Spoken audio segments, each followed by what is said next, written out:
no documentário eu encontrei a possibilidade de trabalhar mais tempo, me dedicar mais tempo aos assuntos, a pensar formalmente como se lidava com questões contemporâneas. E então esse foi um interesse que foi se construindo durante a faculdade, né? E se expandiu nessa relação de entender que o documentário é uma possibilidade de jornalismo no tempo, assim, né? Com pesquisa. E as ferramentas que eu aprendi com o jornalismo me favorecem como documentarista, assim. Então, a pesquisa, quando eu, né, vou trabalhar com personagem, eu trabalho por vários meses ou às vezes anos em cima de um assunto antes de fazer um filme. Então, essa experiência de como organizar esses materiais, né, tomar notas, eu continuo usando caderno, assim, eu tomo muitas notas, assim, centenas. Um curta, por exemplo, eu fiz 180 páginas de anotação, um outro eu preenchi 7 cadernos. Então eu tomo notas o tempo inteiro, assim, depois organizo elas. Então eu sempre penso que quando a gente faz um filme é importante a gente pensar num método, não é quando a gente faz uma reportagem também, né? Mas como se organiza isso, né? Como a gente parte daquela organização para um produto final. O meu trabalho mais recente chama Vigília, né? Eu filmei durante as eleições, em outubro de 2018, no primeiro e no segundo turno, né? Curitiba é uma das capitais mais violentas, a diferença, assim, né, mais reacionárias. É a cidade brasileira que proporcionalmente mais mata LGBT, travestis. Então, é uma cidade que né, na sua imagem de uma cidade perfeita, modelo, esconde uma grande violência, aquilo tudo que lhe parece diferente, né?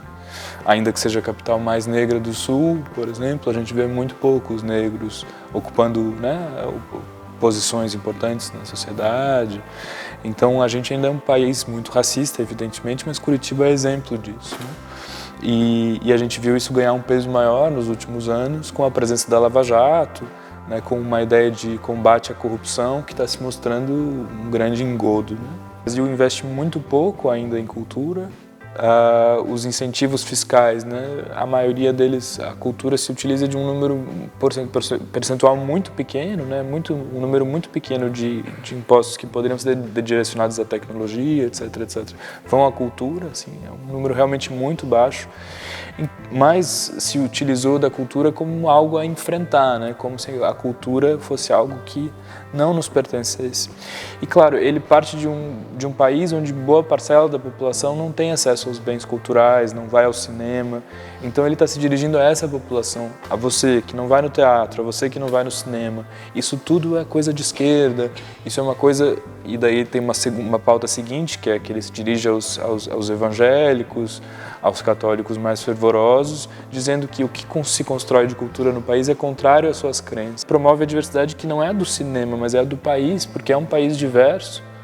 O Brasil é um país que é gay, que é lésbico, que é negro, que é branco, que é indígena. A gente é um país, né, com uma história muito grande a ser contada, né? Uma história que também é a história da dizimação do povo indígena, né?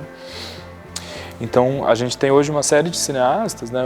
Hoje eu considero o cineasta que mais me toca no país, que é mais importante, é o Vincent Carelli, que é um cineasta que vem trabalhando que criou o Vídeo nas Aldeias, que é um projeto imenso de formação, com o propósito de que os próprios indígenas se desenvolvam cineastas capazes de narrar suas histórias. As cotas são mecanismos fundamentais para o crescimento e fortalecimento democrático. Se um dia elas deixarem de ser necessárias, esse dia ainda não chegou no Brasil, né? Mas, por exemplo, hoje é necessário ter uma cota para filmes brasileiros, porque se não tiver, os cinemas realmente simplesmente não exibem conteúdo brasileiro, né? É o que a gente viu com Os Vingadores, né? Que ocupou 92,5% das salas. Então, se por um lado é mais difícil acessar fundos públicos, é o momento em que é necessário fazer mesmo que se não tem acesso a esses recursos, né?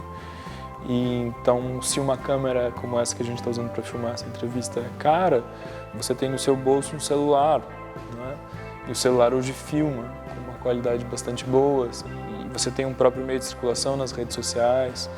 Então, é necessário que talvez se transformem esses modelos de produção, que passem a se fazer documentários mais curtos, mais rápidos, que vão direto para a internet, que encontrem públicos em outros espaços que não os tradicionais.